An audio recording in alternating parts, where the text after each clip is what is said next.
I get it. We all want to be perfect. We want to have the perfect body, the perfect job, the perfect life, the perfect partner, what have you, right? And there are many times, and even we just want to look good.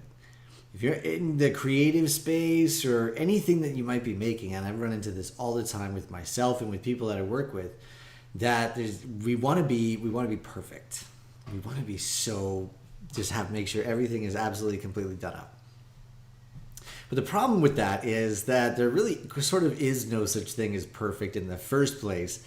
And the pursuit of perfection is in itself it requires you to make a lot of really harmful judgments about yourself and the world around you. So I'm going to tell you about how I've run into this in the past and sort of what my process is when I find that I'm getting stuck in a rut to the point that I'm focused on being perfect, and it's really not even being perfect. It's not even being excellent. So we'll talk about that today.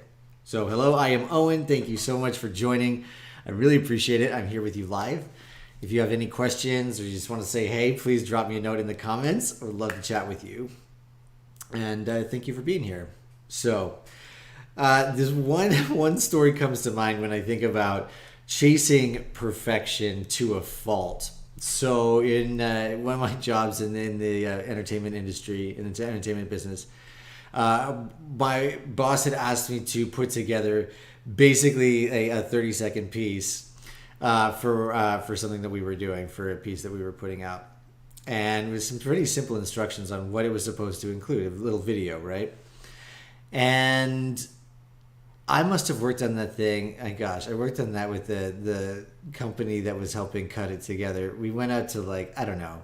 Normally something like that goes to 2 or 3 versions. We must have gone up to 30 versions.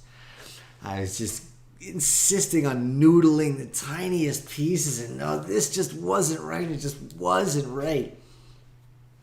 And it's funny because even in that moment and other times when I get so stuck on something that I just have to make it perfect, I have this common feeling, and it's almost this feeling of like watching a car spin its wheels in the mud. Right? Like, it's working really hard, but it's not doing anything. It's not going anywhere.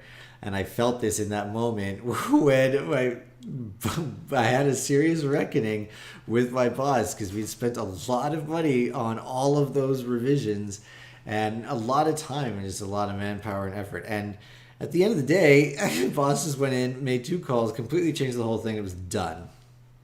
So all of this time, this work on to make something perfect, no one ever saw it, never made it out. And all there was to show for it was, well, it's a cost of money and a good lesson. So I suppose as long as I don't do it again, right?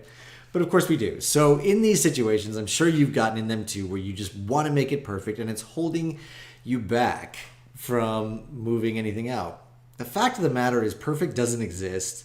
There's no such thing as perfect here. And we are not perfect as human beings. I am not perfect. You are not perfect. To believe that at any point you or anybody could be perfect, I mean, it's like asking someone to hit you in the face. Basically, like, it's going to hurt. It's going to hurt because you are going to be let down. There's no way that you are going to be perfect or anybody else will be. So there's really no point in even pushing it that far. But then, on the other side of it too, Reed Hastings, Reed Hoffman. Reed Hastings, I think, is Netflix. Reed Hoffman from LinkedIn, founder of LinkedIn, said, if you are not embarrassed by the first version of your product, then you waited too long to launch. If you're not embarrassed by the first version of your product, then you waited too long to launch. So what does that mean? It means launch it when you are going to be embarrassed of it, potentially, right? If you feel uncomfortable with it, it's probably the perfect time to send it out. Maybe. Think about it. The biggest example I got was from reading Rich Dad, Poor Dad a long time ago, which is such a great book. But, like, take a look at your computer. Windows, right, it still sends updates to your computer all the time. You get updates to all kinds of software. They don't send it to you perfect. They send it to you so that you get it, and then they send you the updates as it comes along. So there is the other side of this, is that you have the permission to immediately get out what it is that you have, and then to also update it. You're right? Everybody else does it. So why can't you do that? That's how it's done, right? So if you are finding that you are stuck, hey, Richard, how you doing? Perfection often destroys friendships.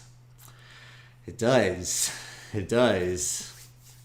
It does. Maybe I know that feeling. I know that feeling very well. You know, when you're getting into a situation where perfection is stopping you, here are some things to consider that might help you move along. So first of all, you understand that you're not perfect.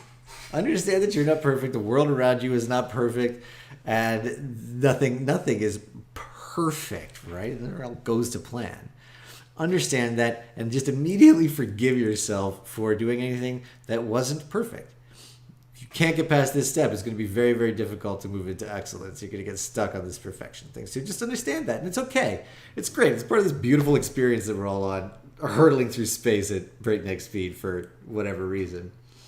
Okay, and then the next piece, once you've done that, like, it's something that I like, definitely, this is along the lines of forgiving yourself and how you move forward, and I think we've talked about this a bit before, is instead of saying I should do something, right? There's a lot of judgment around that, and especially when it gets around perfection, it should look like this. I should speak like this. I should be this person to be perfect, right? There is so much judgment in should, because it's I know I need to be in order to be whatever, satisfied or have what I need to survive, but I'm not, or I don't have, and maybe I will and maybe I won't, versus I will do this, I will get this, I will take control of my life and have what it is that I want.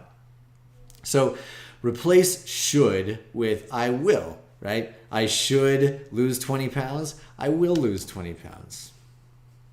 Look how much power there is in that, right? You say that, it can make it happen. And then just the third thing, hey, what's up, Doug? How you doing? A pleasure to connect with you from across the border. How are things up north?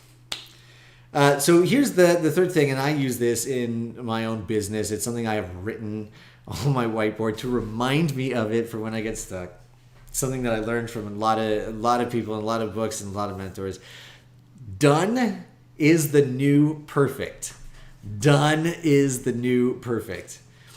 No longer does anybody care about how perfect or beautiful it was that you got. Did you do it? Did you get it done? That's really the hardest thing these days. It's amazing how I do it. You probably do it. We all do it. We will chase after perfection, which is impossible, but we won't get in action, which is like the one thing that we actually can't do, right? So this is really it. When you are feeling that you are noodling something and that you are just not putting it out there, and you start to notice I'm not getting it done, then here's the challenge. Just do it. Just publish it, send it, print it, email it, what have you. Just send it. Just do it. Send it. I guess that's a good one. Just send it.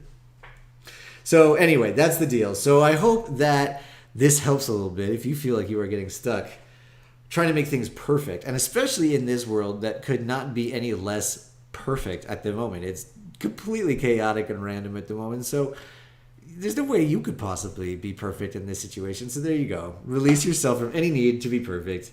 You are just perfect as you are. All right. So that's it for today. Richard, thank you for stopping by. Doug, thank you for stopping by. It is always great to hear from you both.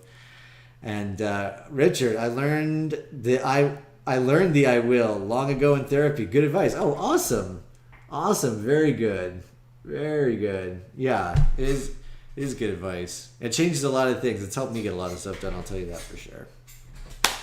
So anyway, thanks so much for hanging out. I really, really appreciate it.